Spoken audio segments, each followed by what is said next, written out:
twongeye gusuhuza inshuti za Blessed mu izina rya Yesu, twihanganisha nanone abatameze neza, ariko ejo bizaba bimeze neza. Imana ishimwe. Turashaka kugira ngo tuganire ku jambo rivuga ngo ijisho rya mwarimu ku buzima bwawe, nangwa ijisho rya mwarimu ku munyeshuri, nangwa se ijisho ry'Imana ku buzima bwawe. Imana ishimwe. Turabisoma muri Zaburi ibice 32 umurongo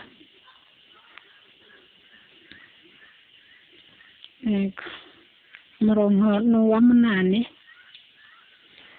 Reka dusome. Turasoma mu izina rya Yesu Kristo. Nzakwigisha nkwereke inzira unyura, nzakugira inama, ijisho ryanjye rizakugumaho. Amen. 9.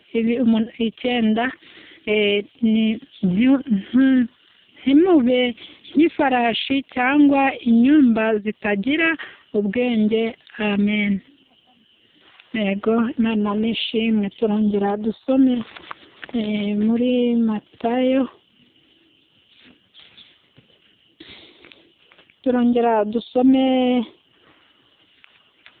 Muri Matayo ibice 11 umurongo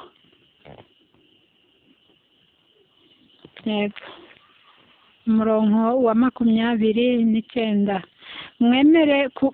Mwemere kuba abagaragu banjye, munyigireho, kuko ndi umugwaneza kandi noroheje mu mutima, namwe muzabona uburuhukiro mu mitima yanyu.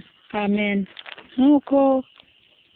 Nk'uko gukomera kutaruhije, kuko kunkorera bitaruhije, umutwaro wanjye nturemereye. Amen. Imana yacu rero nihabwe icyubahiro. Iri jambo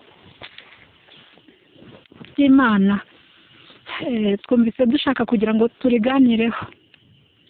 Turamanza tuvuge ku barimu, nangwa se amashuri yo kuri iyi si tuyazi. Ishuri tuzi cyane ni ishuri twigisha ubwenge, rikaduhereza ubumenyi, rikaduhereza gusoma, ugasoma ugasobanukirwa icyo usoma, cyane ko ijambo rivuga ngo harahirwa abasoma n'abumva amagambo y'Imana.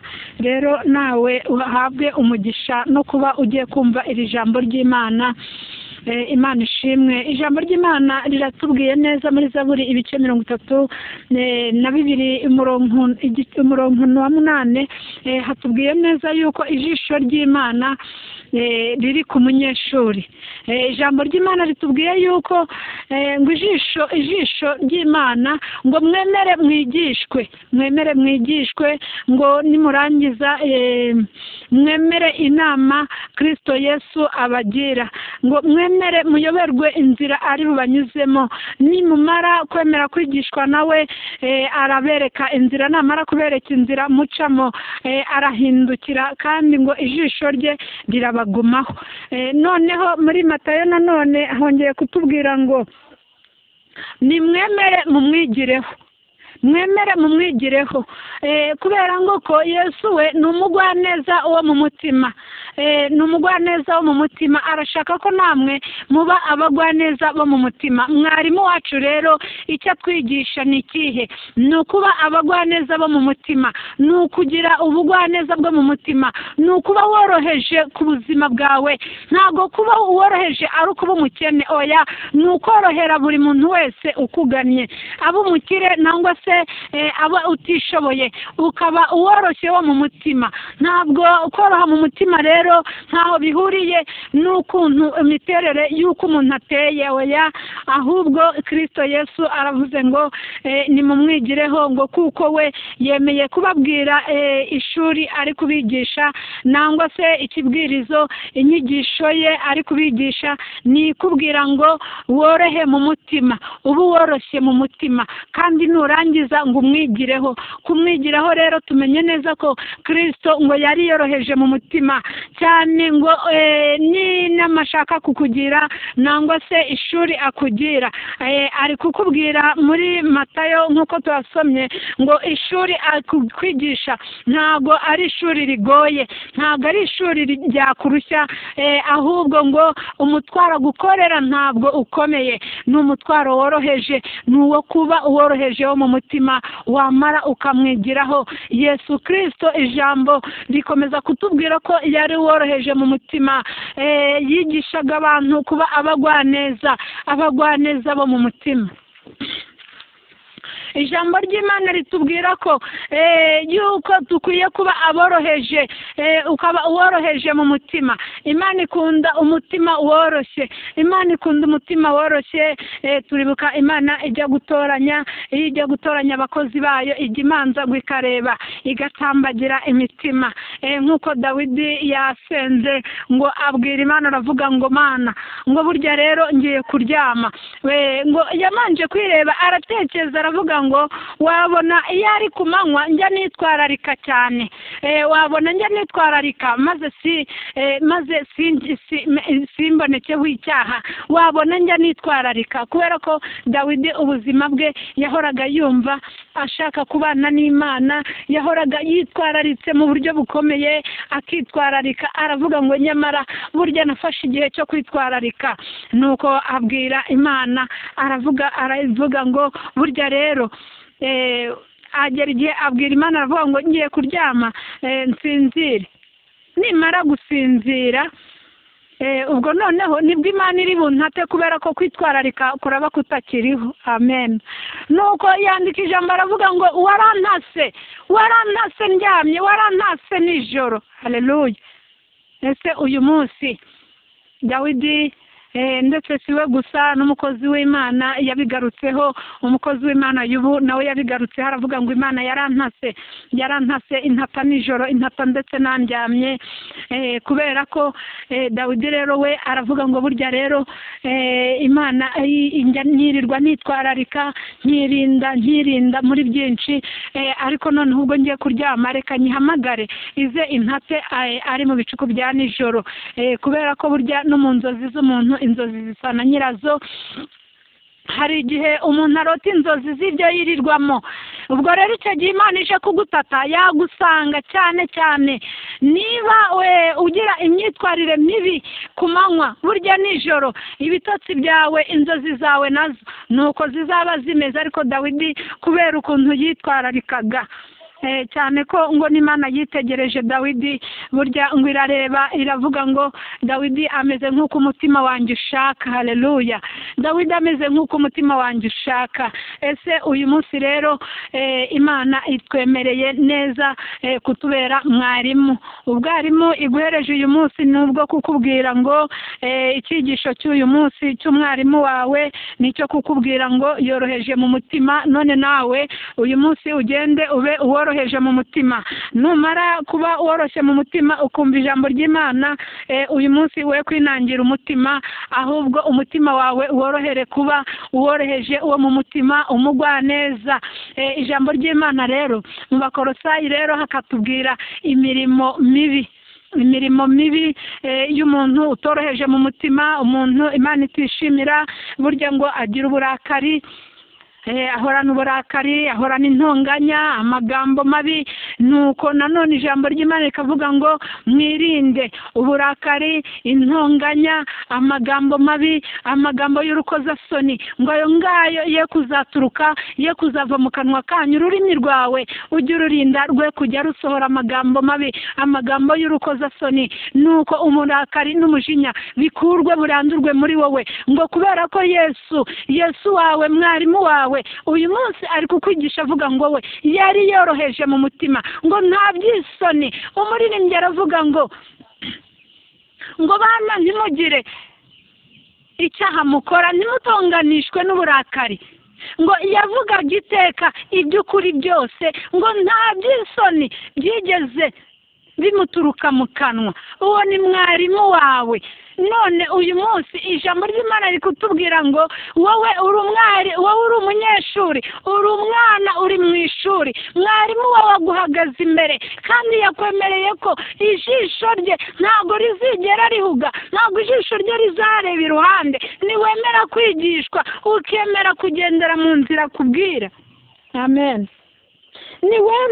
niwemera kugendera mu nzira ze, niwemera kwigishwa nawe, niwemera ukemera, ni ukuri iryo jambo ry'Imana riratubwira ngo we azemera agendane nawe. Reka dusubire muri uyu murongo. Nzakwigisha nkwereke inzira unyura, nzakwigisha nkwereke inzira unyura, nzakugira inama. Amen.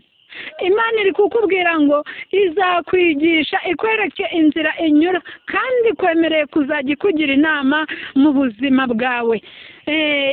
Ijisho ryanjye rizakugumaho. Imana ikwemereye neza ko ijisho ryayo rizakugumaho niwemera kuyoborwa mu nzira ashaka kugira ngo unyuremo. Akwemereye ko azajya kugira n'inama mu buzima bwawe.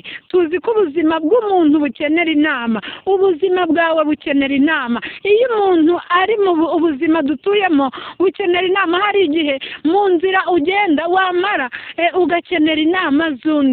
Niko Yesu akwemereye rero ngo niwemera kumugenderaho, niwemera kumwigiraho, ukagenda nk'uko ameze, ukamwigiraho, ngo azakugira inama kandi ngo ijisho rye rizakugumaho. Nta nubwo uzaba ngo nk'ifarashi cyangwa inyumba zitagira ubwenge, ahubwo Imana ngo izaguha ubwenge, izakugira umunyabwenge. Ishuri urimo rero niwemera kugirwa inama nawe, ishuri ry'ubuzima uzaritsinda, ishuri ry'ubuzima urimo uzaritsinda, kubera ko azajya kugira inama mu buzima bwawe bwa buri munsi. Ubuzima bwacu duhura nabwo ni ihurizo ry'ibigeragezo, nicyo kizame, kandi iki kizame cy'ubuzima bw'isi ntabwo uzagitsinda utemeye kugirwa inama na mwarimu. Rero ubwo akwemereye ko ijisho rye rizakugumaho, reka tinyuka ibizame byo mu isi, ibi bizame byo mu isi Imana kubera ko iri kumwe nawe uzabasha kubitsinda. Ikizame cyuzanyuramo, ntugire ngo Imana izaturuka mu ijuru. Ibizame ubuzima uri kunyuramo nibyo bizame, nyamara Imana iravuze ngo niwemera koroha mu mutima ukayakira ikinjira muri wowe, ibizame by'isi ubona byose uzabasha kubitsinda.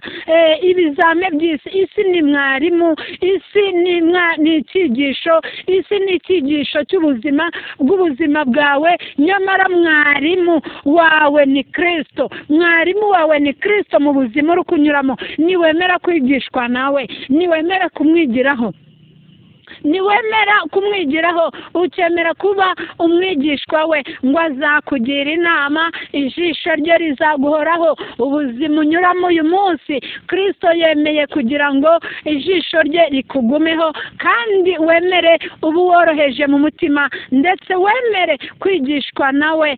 Amen. Turasenga, turagushimye Mwami Imana, tugushimiye neza yawe, utwemereye neza ko utubereye mwarimu natwe tukaba abanyeshuri. Twemeye kugira ngo tukwigireho, imitima yacu yemeye koroha imbere yawe kugira ngo ibyo uzajya ushaka bizajya biba kuri twebwe. Nyamara ibikorwa bya Satani turabikingiraniye, kuko guturuka uyu munsi umwarimu wacu ni wowe. Twemereye kwigishwa nawe, reka ijisho ryawe rero Mwami guturuka uyu munsi ritugumeho. Reka dukore ibisa n'ibyo ushaka, reka uyu munsi tukwigireho. Ijambo ryawe ritubwiye uburyo uworoheje mu mutima, kandi umutwaro udukorera yuko utanaremereye, ni ukwemera kugendera mu bishake bwawe. Uyu munsi twemeye kuba abigishwa beza. Reka Mwami ijisho ryawe ritugumeho, nurangiza utuyobore. Ubu buzima turimo ni ishuri, ariko tuzi ko mwarimu ari wowe. Reka Mana ubane natwe, uzajya udukosora neza,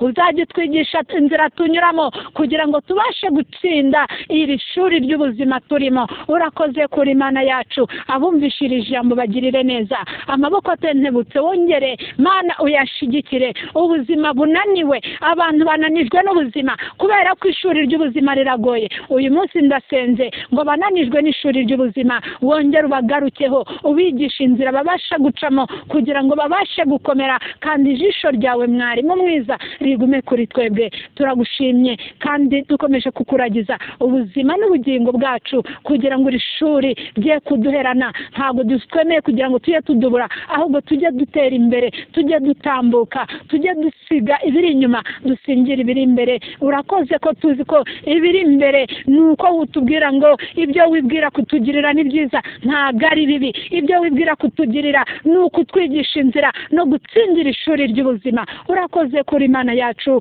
turagushimye kandi dusengera umugisha ababasha kumvira ijambo bose. Tugushimye mu izina rya Yesu Kristo, amen, amen, amen.